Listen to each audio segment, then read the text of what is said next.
The final round of the English qualifying series came at Aldershot in late May. Shane Bland headed the points. Kim Weaver was chasing and Jason Q was third. But lower down, there were lots of drivers striving to make it into that top 18 to be guaranteed a place on the world final grid. The meeting final had Aaron Dew and Sean Taylor on the front row. And from a clutch start, it was Taylor on the outside of the front row that made the best start to try to go round the outside. He was chased, though, by Paul Frost and Daniel Holden, and when Taylor got hung out to dry, Chris Lahack in 6.15, the yellow Tigra, made his move up on the inside. Dew led across the line at the end of the lap, but there was drama for Dick Hillard. He had a big spin coming off the last corner.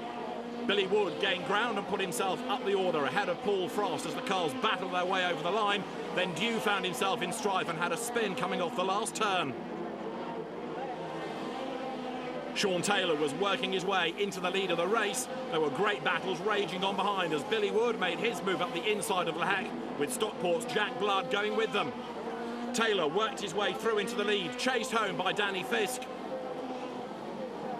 And with the pack closing behind, Taylor stuck out his elbows to hang on to take the race win. But leaving Aldershot, Kim Weaver topped the points, 5 points up on Shane Bland, who had a pretty torrid time at Aldershot. Chris Hurd was up to third ahead of Jason Q and then Colin Smith. The point scorers rounded out by Chris Lahack, down in 18th. So now we know who's qualified to be in the National Hot Rod World Final. Every driver has to set a lap time which will determine where in the grid he will sit. His points haul determines in which group of 6 he gets to go from. But the lap time will determine whether in, say, Group 2 he'll start P6 or P12. However, of course, anyone throughout the grid can get pole position.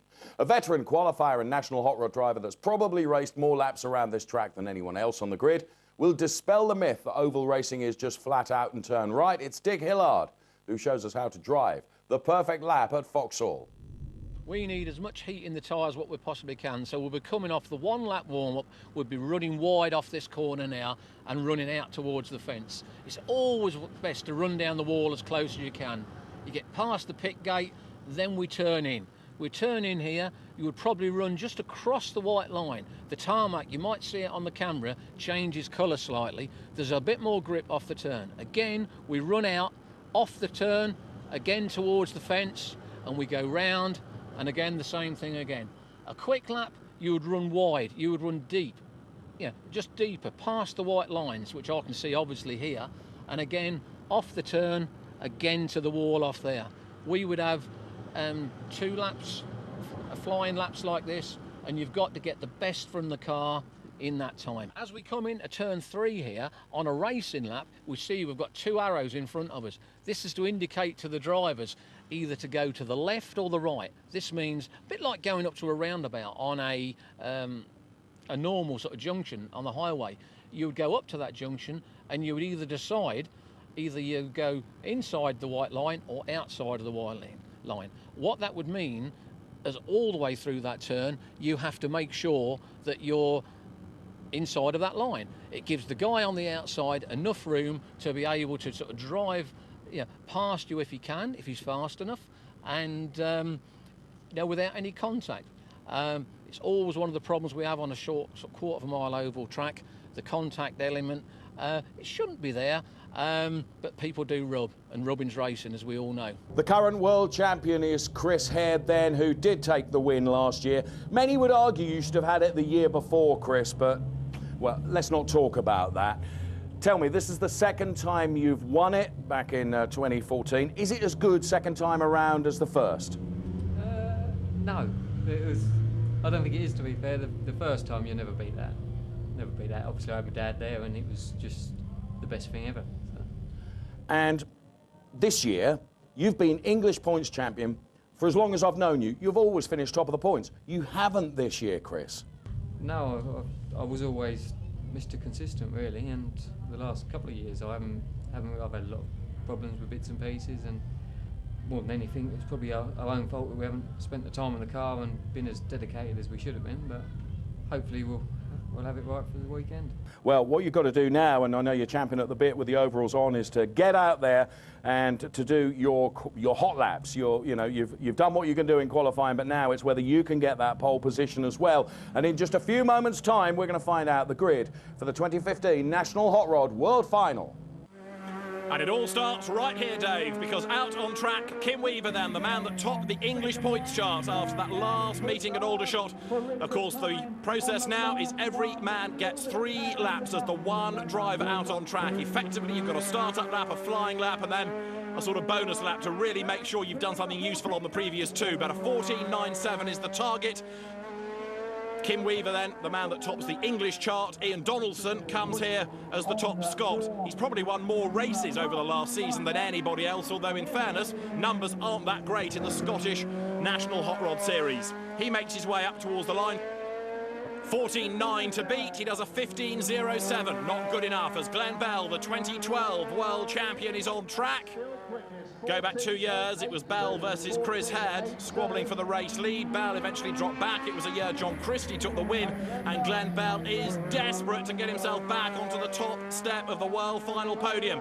14.9 is beaten, it's a 14.76. Glenn Bell at the moment has the target time. Next comes Andrew Murray, his brother Shane, 2-litre hot rod world champion. Last year prevented from racing because of a weight infringement, just moments really before he was due to get on the grid. So he's back with a point to prove. Now he's got to beat the Glenn Bell time, 14.71, 14.7. And that gives us Shane Murphy as the last one to go and the last one to see a former European champion, 3 times the runner-up in the world final. Is this going to be good enough to get him at the top of the times? He comes down off the last corner, points it at the checkered flag, squirts over the line. Now it's faster than anybody. We've done the first half of it. The second half tomorrow is the most important part. But yeah, it's a great boost, especially for the team. I'd like to thank them because they put so much effort in. We did a lot of work over the winter with the car, with the suspension, everything. So it was nice to get that today for them. Like, huh? This is my 10th or 11th year over doing a world final in itself. Like, it's what I want. Like, now putting it on pole today was good enough for me. That's an achievement. I've never done that in Ipswich. So, but you have to bring home the #1 place, really. Like. Well, you've done the first part of the weekend, pole position and top of the hot laps in the CP Dines National Hot Rod World Championship. One of the many events to look forward to this weekend. Dave can tell us more. There's so much more to come from Speed Weekend 2015. We'll see you after the break. Back. So as we mentioned, the Thunder 500 race is on its way, but first of all, some of the stars of the British Touring Car Championship have descended on Vauxhall to race in a Motorsport News 60th anniversary match race special in national hot rods loaned to them by some of our world qualifiers. They must be mad. And Rob Collard is the man who will go first. He comes from a great oval racing family, of course. His father, Mick Duffy Collard, absolute hot rod legend. Rob himself started his racing career on the ovals, switched away from hot rods to go into Formula Ford and has really made a name for himself in the British Touring Car Championship now for well over a decade. But the road is greasy, they're on slicks, and Rob Collard really struggling for traction, does a 19.92 as his best. Rob Austin goes next in Mikey Godfrey's car. Rob, who's another second-generation racer, successful in touring cars, successful in historic Grand Prix cars, ex-Formula 3 racer, and a very spectacular and popular driver to boot. And the road drying a little bit as Rob Austin comes over the timing line, but he does a 20.2, then slower than we had out of Rob Collard. Andrew Jordan, the 2013 British Touring Car Champion, is next in Colin Smith's BMW, and this is looking a real handful. Jordan, who excels in rallycross as well as touring cars, in a sense ought to be ideally suited to these conditions, but it's got so much understeer. This is becoming a real problem, and he's the slowest of the 3 thus far. Aaron Smith, part of Team BMR's Volkswagen CC lineup, double race winner in the British Touring Car Championship last year, and he is on board Jason Hughes' car as he heads down towards the end of the lap. Now remember, he's got a 19.9 to beat the time set earlier on by Rob Collard. Up to the timing line he comes. Aaron Smith does a 19.29. He's the fastest so far, and we've got 2 to run still. The first is Aidan Moffat. His Mercedes A-Class the Laser Tools racing car in the British Touring Car Championship. His mount tonight is Danny Fisk's Vauxhall Tigra. Aidan Moffat came out of junior bangers at Lochgelly. He's back in an oval racing environment, and he goes the quickest so far on a 17.69, and that leaves Speedworks Motorsport driver Tom Ingram as the last one to go, and the track conditions are improving all the time. Tom Ingram then has got a 17.6 to beat to get himself up onto pole position. Can he do it?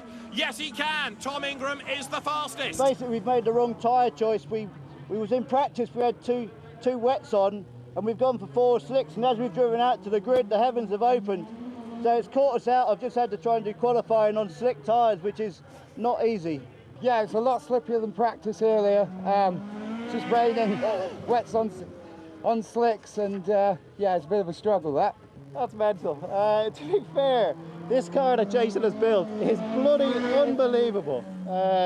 It's very slippy, very tricky, so yeah, I just drove around. It's all Jason's hard work that's made this car so quick. So, time trials done. Now it is time for the British Touring Car Championship match race. This part of Motorsport News' 60th anniversary year. Tom Ingram is the man on pole position. Aidan Moffat lines up alongside him. And I've never had to use that line in the British Touring Car Championship, not yet at any rate. The second row of the grid is where you find Aaron Smith lining up alongside Rob Collard. And then it is Rob Austin and Andrew Jordan on the third row of the grid. All of them very, very keen to impress. They all claim they're here for a bit of fun. They are all deadly serious as they want to go racing. Tom Ingram moved out of Ginetta Racing into the British Touring Car Championship. He drives the Toyota Avensis for Speedworks Motorsport in the BTCC. He is yet to be a touring car race winner. Aidan Moffat's in his second full year in the BTCC with the Mercedes A-Class, the Laser Tools Racing backed car. He also yet to be a winner. Aaron Smith, 3 times the British Touring Car Championship race winner. He's part of Team BMR's Volkswagen lineup, and Rob Collard, massively experienced BMW rear-wheel drive specialist alongside. Rob Austin wins at Rockingham with regularity in his Audi. Andrew Jordan's the 2013 British Touring Car Champion as we go racing, and Aidan Moffat it is who steals the lead straight away. He gets himself up past Tom Ingram. Moffat it is who leads at the end of the back straight. Tingram tucked up behind him. Aaron Smith elbows his way up the inside of Rob Collard, and Andrew Jordan tries to go with him in the orange BMW. Jordan alongside Collard. Through goes Jordan, and Collard really struggling here. All the smart money pre-race was on Rob Collard to be the winner. The weather caught him out on the lap time trials, and now he's finding himself 5th, having to defend from Rob Austin. But up front, Aidan Moffat, masquerading as Danny Fisk's car, he is getting away. Moffat leads, Tom Ingram is 2nd, and Aaron Smith 3rd, with Andrew Jordan now looking to make progress. Jordan all over him like a cheap suit. Rob Austin lines up Rob Collard, can't find a way by. Collard in 21, the yellow Tigra. Rob Austin in Mikey Godfrey's car tucked up behind him, and now Collard tries to come back at Andrew Jordan. It's a 10-lap race as they dive over the line once more, and Jordan is coming under huge pressure now. Rob Collard is right there behind him. But Aidan Moffat, from a 20 quid Honda Civic junior banger at Lochgelly to a national hot rod costing 30 grand plus, he leads the way. Through turn 1 and 2 onto the back straight, Tom Ingram chasing after him. But at the moment, seemingly, there is nothing that Ingram can do. Aidan Moffat is in the groove here.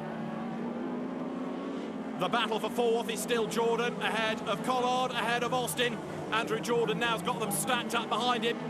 Because he's defending, he's not being able to do anything about Aaron Smith up the road. Austin tries to force the issue up the inside of Collard, almost alongside with 2 to run over the line. But Rob Collard has not forgotten the tricks of the trade, has he? Elbows out, he hangs onto the place, but Rob Austin really getting stuck in. He's taking impressively to national hot rod racing. Aidan Moffat it is who leads the way. Aidan Moffat it is who's going to win the Touring Car Drivers match race. Aidan Moffat wins. Tom Ingram is 2nd. Aaron Smith 3rd, ahead of Jordan, Collard, and then Rob Austin. Wow, what a race! I was quietly confident coming here. It's a bit different to the stock cars I'm used to, as I've said, but I mean, Danny and his team, they've got a brilliant car and a great bunch of people, so glad I've done them proud. It was a great laugh. You know, I've never done anything like this before, so to come down, jump in with Jason, I just couldn't believe how much fun it was. I'd have to come back and do it again. It was really, really good fun. I was just a bit disappointed about qualifying. Obviously, we went first and it was wetter, so overtaking's not the easiest thing in these things. So, but it was really good fun. You learn a lot of skills from racing on the ovals. I started in mini stocks at the age of 12, and came all the way through British European champion in hot rods and then into touring cars. And it's just a pleasure to be back on an oval circuit and having great fun. Just as we close, all your touring car mates seem to think this was good fun as well. Yeah, you can see everybody is smiling, and that says a lot. If all these drivers are smiling, it's great fun. The Thunder 500 is an important race and a title in its own right, and of course, as we've mentioned, some valuable race time ahead of this weekend's World Final. Here's Thunder 500 2015 from just a couple of weeks ago. John Christie, former world champion, is the man on pole position. Chris Haird, reigning world champion, is alongside him. Second row of the grid, you've got Jason Q lining up alongside Rob McDonald. John Christie won the second heat. Glenn Bell, another former world champion, won the first.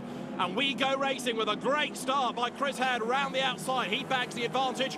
Rob McDonald tries to go with him. He's not going to be able to do it, and that leaves the door open for Jason Q to try to get up the inside as they work their way off the final corner. Chris Haird it is then who leads the way, and he's trying to make good his escape. McDonald and Q run absolutely dead set level as they hit the back straight. Kim Weaver is next in the queue. Kim Weaver, remember, the man who topped the English points chart at the end of the season, and they work their way now up over the line. The top two getting away because the battle is well and truly joined for third place. Jason Q defending for all he's worth. Again to the outside goes Rob McDonald. The Scotsman who races in England is going to leave the door open if he's not careful. Kim Weaver tries to get up the inside there. Through turn one they go. Glenn Bell, number 9, right there behind. New look, new livery, and he's on the tail as they work their way now through that final turn up towards the line. You can see the way the top two are escaping behind. Jason Q now, I think, has sorted out his third place. Rob McDonald is fourth. Does he go wide onto the back straight? That might just give Weaver a chance. The Thunder 500 non-championship, but it really is the best form guide you can have for the World Final. And here you've got the man that won it in 14 heading the man that won it in 13. Chris Haird leads John Christie. Billy Wood in 3:05 there, looking for a way to gain a place as he heads down to the end of the straight. Adam Maxwell ahead of him. And Maxwell makes his car as wide as he possibly can to hang on to that place. That battle pack has got Dick Hillard at the rear of it as they come off the final turn. Stuart Doak in 996 looking to get past Wood. But the four of them squabbling, losing touch a little bit with those ahead. It's still Chris Haird leading the way as he works his way over the line once more. John Christie staying in touch, but not close enough to think about making a move now. There are battles all the way down the field as there look lower down the order. Billy Wood in 3:05 launches himself up the inside. He's got Aaron Dew ahead of him. And Rob Collard in 21, out for the night, having done the touring car match race, is also involved in that track action. Blue flag now being waved to the slower drivers, one of whom in 27 is Rob Austin, another touring car driver who's carried on doing the whole night. Mikey Godfrey very generously giving up his car. Rob goes a lap down though. And if their eyes were opened about the match race, they're going to be even wider now that they're out with the real masters of national hot rod racing. Chris Haird working his way through the traffic. John Christie, second generation world champion. His father, another hot rod legend, Ormond Christie. John in second, he's going after Haird, but can he get there in time now? He really needs for Haird to get caught up in the traffic. David Garrett in 44 is the next one to negotiate. They hit the back straight once more. Haird finds a gap up on the inside. He goes through, he's level with the back marker, but John Christie should be able to buy into this. Christie does get himself closer, he's on the inside. More traffic ahead. Rob Collard is going to be negotiated in a moment, and Chris Haird's advantage has come down. He's got John Christie on the back of him. Checkered flag at the ready though. Chris Haird it is who wins the Thunder 500. John Christie takes second. The margin at the end just 0.3 of a second, and it's Jason Q that rounds out the top three ahead of Glenn Bell, Kim Weaver and Rob McDonald comes home in sixth. Chris Haird it is then who wins Thunder 500. Is that the start of a successful few weeks at Vauxhall for him? Chris Chris Hare, Thunder 500 champion. It was all about nailing the start. Yeah, I managed to get that quite good, so that was all right. And once you'd done that, you were on rails, sir. Yeah, there was never a lot between me and John. I think if I hadn't got him at the start, it would have been close. It was good. How much of a confidence boost is that, taking that title with just 2 weeks before the World Final, where, of course, you don't want to repaint the roof, you want to keep it gold? That would be nice, yeah. But no, it was good, because we've had such a bad year. It's been so slow. But well done, Chris. Thank you. So the Thunder 500 was won. It's the most important race now, the 2015 CP Dines World Championship. On track for the Drivers' Parade, and the grid lineup is Graham Woodward. Well, Dave, final preparations are well and truly underway down here. Let's speak to some of the leading drivers.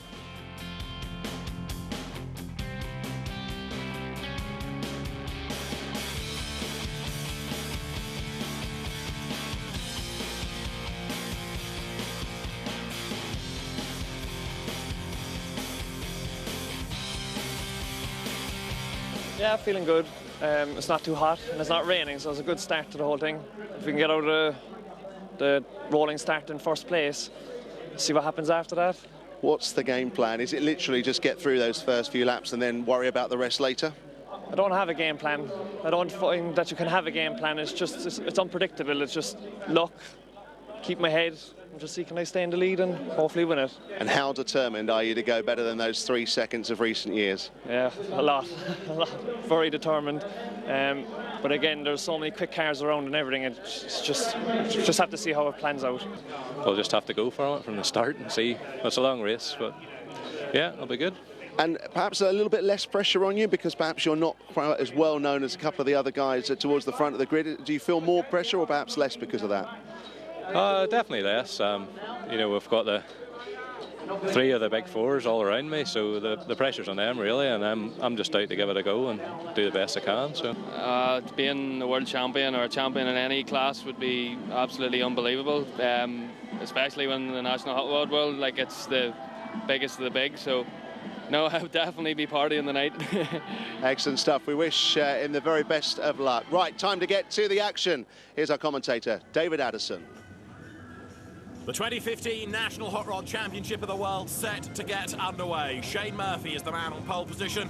Andrew Murray alongside him. The grid stretching right the way back around Foxhall Heath, ready for the rolling start. There are plenty of drivers that will be desperately keen to make progress after poor grid positions. But 75 laps of racing is about to get underway as they head up towards the flags. A good start made by Shane Murphy. He takes over the advantage. There's drama already.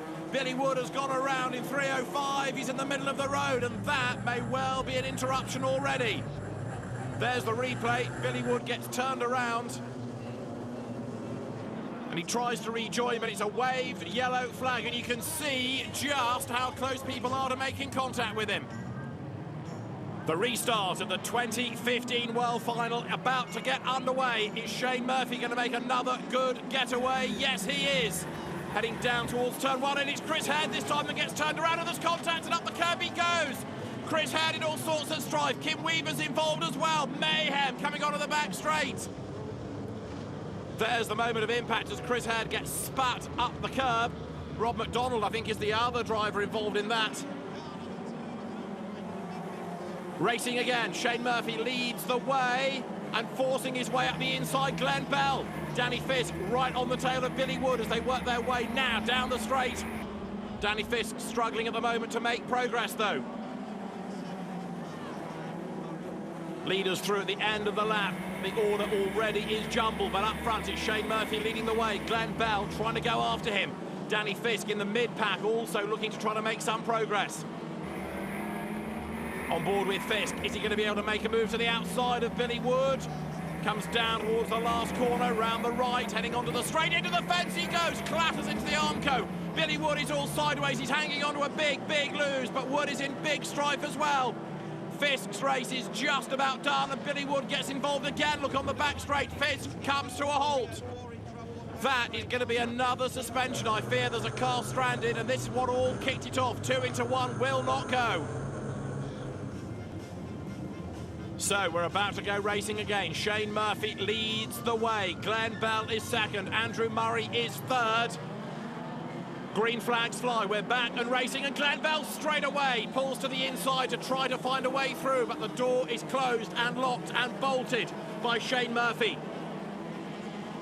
3 times Murphy has been the runner-up in the World Final. He's desperate for a win, and there's more strife further back. Shane Bland gets squeezed up onto the speedway. He's not the only one in trouble there either. On board with Glenn Bell, he's going after the race leader still, as they are absolutely nose to tail. Dust settling ahead as somebody else gets back on track, but it's not just Bell attacking, he's under attack as well. He has got Andrew Murray right up behind him as they work their way then over the line. Now, of course, with traffic ahead, Shane Murphy is the pioneer. Lap after lap, he has got to find a way through the traffic, but actually, he's getting away from Glenn Bell, who's got Andrew Murray right up behind him. Jason Q doing a good job. He runs 4th at the moment. Also going strongly 5th is Adam Maxwell, as Bell there tries to get himself up on the inside. Ian Donaldson in trouble, all sideways. Bradley Dines in 9.64 goes a lap down. Past him has gone Murphy, past him is about to go Bell. Up the inside goes the 2nd place driver, and Glenn Bell is trying to make sure that Andrew Murray can't find a way through. The 2012 world champion Glenn Bell up the inside, and Andrew Murray is right on his tail.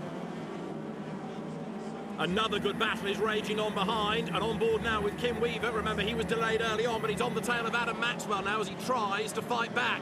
There's another spinner. The Dutchman has got around John van den Bosch, and if he can't get going, that car's going to be in an awkward place down at turn 1. Race leader Shane Murphy in traffic, coming up onto the back of Daniel Holden now. And it's a waved yellow flag. Look in the background.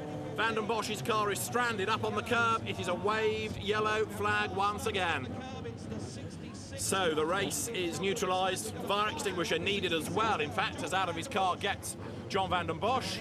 But that will need retrieval from its dangerous place on the inside of the track, and then we can go racing. And Bradley Dines pulls off the circuit. Now, did he have a part to play in any incident? Is he there of his own volition, or have the stewards told him that he's got to be over there? We await news. Any liquid spilt from underneath Van den Bosch's car is mopped up, and we're ready to go racing. Shane Murphy leads the way, but he's now got Glenn Bell right on his tail, and Andrew Murray 3rd, and then there's traffic, so Jason Q in the next wave of cars has got to make up some ground. This is Glenn Bell's view. He looks on the outside, and the race leaders overlap as they dive down to the end of the lap, but Glenn Bell on the outside line is not going to be able to stand his ground, I don't think. He stays absolutely level. He's got his nose in front going through turn 1 for the next lap. He's in the lead of the race, but only by half a car's length, but he has done it now. Glenn Bell goes through, picks up the race lead. There's a huge question mark over the weather as well for this race, not only about which driver is going to come out on top, but whether it's going to stay dry because it's getting greyer overhead. But Glenn Bell leads the way, and there with smoke is Kim Weaver. His World Championship dream looks to be coming to an end. He pulls the car off the road. Now, has he deposited anything on the circuit? Dick Hillard's in trouble in 31. Mikey Godfrey makes contact with him, and Hillard gets fired off the road. The circuit looks like it's getting slippery. Glenn Bell leads the way, but now he's got Shane Murphy right on his tail. The European champion of years past wants to get past the world champion of 2012, but he does it by diving up the inside. Almost level with Bell as they make their way down the back straight, but it's not quite worked, or has it? It has now. Up the inside on the back straight, he leads as they come off turn 4. Great racing this. Shane Murphy goes back in front, and Bell, having done all the hard work once, has got to do it all over again. Shane Murphy is not out of the woods yet, though, because there's traffic all around him. The opposition is tucked up behind as Lee Pepper, Mikey Godfrey, Carl Waller-Barrett work their way through. Look at this battle pack. The smoke now from the back of Colin Smith's car, but Glenn Bell is falling away. The gap is building as Shane Murphy gets away from the opposition. Colin Smith's Tigra looks like its day is done. Smoke from the rear left corner. Jason Q goes past him. Q still trying to battle his way up the order, but the battle really is on for second place now between Andrew Murray and Glenn Bell, and there's contact as they dive down to turn 1. Up the inside goes Andrew Murray. He's going to get second place because he's on the inside line for the next corner. The leader, Shane Murphy, is pulling away, but Murray goes second up on the inside. Glenn Bell's yo-yo race continues. He's been up and now he's down the order. Down to 3rd goes Bell. Now, can he hang on to that? Because look behind him, Adam Maxwell is reeling him in. as the leader, Shane Murphy, gets away. Andrew Murray is up to second. It's the first time that Murray has raced in the World Final. Up to the checkered flag to win, though, is Shane Murphy. Shane Murphy wins the 2015 World Championship for the National Hot Rods. A great drive, battling his way back into the lead. Shane Murphy wins. Andrew Murray comes home second. Then it's Glenn Bell, Adam Maxwell, Jason Kew and Carl Waller-Barrett to round out the top six. But Shane Murphy scores his first World Championship crown in National Hot Rods, and he is going to be absolutely elated. 3 times Murphy has come home second. Finally, he comes home as the race winner. And that was a mega drive because he had to hang on to the race lead early on. Then he dropped down into second place, fought his way through the traffic and past Glenn Bell to get the lead of the race back once more. And Shane Murphy it is here at Foxhall Heath Stadium, Ipswich, who is the 2015 National Hot Rod Champion of the world. There's always an enormous Irish contingent, and they're all going to start celebrating now. Shane Murphy makes history as for the first time he wins the National Hot Rod World title. And Shane Murphy is going to be absolutely overjoyed. CP Dines National Hot Rod World Champion. Shane, how does it feel? Tell us what it feels like. It's a burden off my shoulders. I can't even explain it. Great race for you. It went perfectly. I don't think so. There's a couple of moments I thought the rain wouldn't hold off and stuff. I want to thank the team. They've just done so much for me. It's unbelievable, and this is for them. And I can't even talk. Enjoy the moment. CP Dines National Hot Rod Champion of the World, Shane Murphy.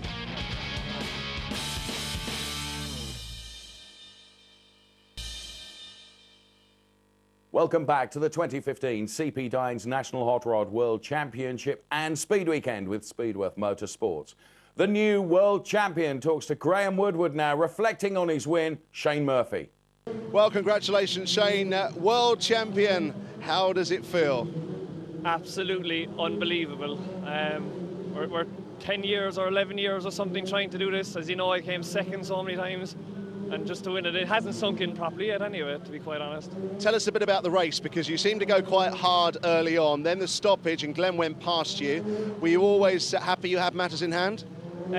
Except on that stoppage at the start, I wasn't going that hard. The car felt comfortable, felt good. But when the rain came on the stoppage, I knew the better grip was on the outside. But I didn't want to go out there and leave a gap for the inside. So I left Glenn out there and he got the drive and got around me. Panicked a small bit, thought it was going to be another second place, but the rain didn't continue, so the car came on, Glenn went off, got up the inside of him, and happy days after that. And now the pressure's off and you can come back as defending champion and not the nearly man. Yeah, thanks be to God. Congratulations, our world champion, Shane Murphy. Thank you. Memorial Trophy for National Hot Rods remembers a much-missed stadium manager here at Foxhall Heath, a great National Hot Rod fan. And this is going to be a cracking race. It's a really jumbled grid, and straight away it's Adam Maxwell who bags the race lead ahead of Kim Weaver. They work their way with Adam Hylands third onto the back straight for the first time, but already, look, Maxwell is away and gone. He's building the lead already. Lower down the order, Jason Kew trying to gain ground as well, up round the outside. But Adam Maxwell, who's had a pretty good day, fourth in the World Final, is now trying to break away from the opposition as they work their way through once more. The gap that he's pulled already over Kim Weaver is a pretty big one. John van den Bosch in 66, up on the inside, gains a place. 155 Lee Pepper there, hung out to dry on the outside. Others still from lower down the grid like Glenn Bell and also Shane Bland trying to make progress. The Sean Taylor in 152 in the middle of all of that. 304 is Danny Fisk. 117 Rob McDonald up on the inside. 3 wide off the turn. They all get away with it. And Shane Bland in the background in the black and green car, 42. He is on a mission here to try to work his way past Bell. Glenn Bell in number 9 on the back of Sean Taylor. In 20, Derek Martin also trying to gain ground. But as the race leader, Adam Maxwell, is getting away, the battle is on now for second and third places, where Kim Weaver is very busy defending from Adam Hylands, and Shane Bland has gone around on the back straight. Derek Martin up the inside of David Garrett there in 44. Danny Fisk is trying to gain ground up on the inside in 304, and he goes through. Lee Pepper gets forced out wide in 155. Garrett versus Fisk, and Fisk up the inside, rides the curb, forces his way by. Sean Taylor at the back of this group in 1.52. He's another one trying to force his way through the traffic, and Shane Bland's car is still stranded, and that brings out a waved yellow flag. The race has to be interrupted to move Shane Bland's car to a safer place.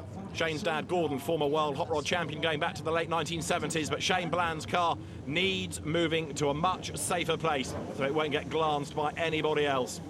That brings out the pace car. And on the restart, we are set with Adam Maxwell, the leader. But the real dangers behind are Adam Hylands and the world champion as well, Shane Murphy now. You've got Adam Hylands running third in 54, and he's on the back of Kim Weaver as they work their way off the turn. Jason Q is also coming under attack from Shane Murphy there. Blue flags being waved to the slower drivers to warn them that quicker people need to find a way by. Q on the inside, but the new world champion is on the outside line, and Shane Murphy is going to be alongside, and he's going to get his nose in front. This is for position. Can Murphy go through? Can he pick up the place? The answer is yes, he can. Shane Murphy goes through then now, picks up the spot.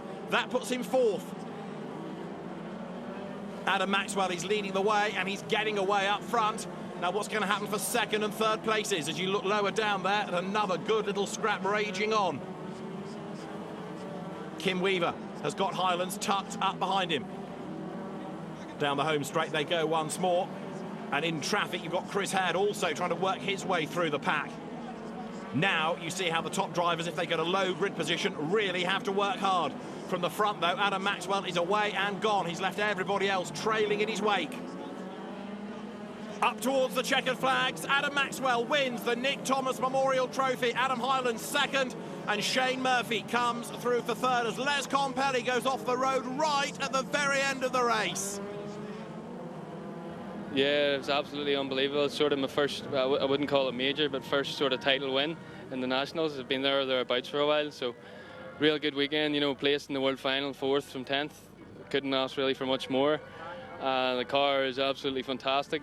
It's probably the best car I've ever had, so I was glad to sort of get it going for this weekend, like, because we were a wee bit down in the thunder, so definitely worth all the work. And you had some big guns behind you in the end, and they weren't closing. No, I never looked in my mirror much, like, so I don't really know how much I had. I just drove as hard as I could to see what sort of the car had, and it was just absolutely fantastic. And must give you so much confidence ahead of next year. Yeah, well, we didn't really know what we were going to do, whether we were going to give it a go, but I'd say now we've got the car really where we want it. We'll get the first couple of meetings over, get Hennesford done, and just see where we are, and hopefully it'll be a good season next year. Well, exciting times for Adam, and exciting times here with us, because over the next few weeks and months, we've got lots of racing to look forward to.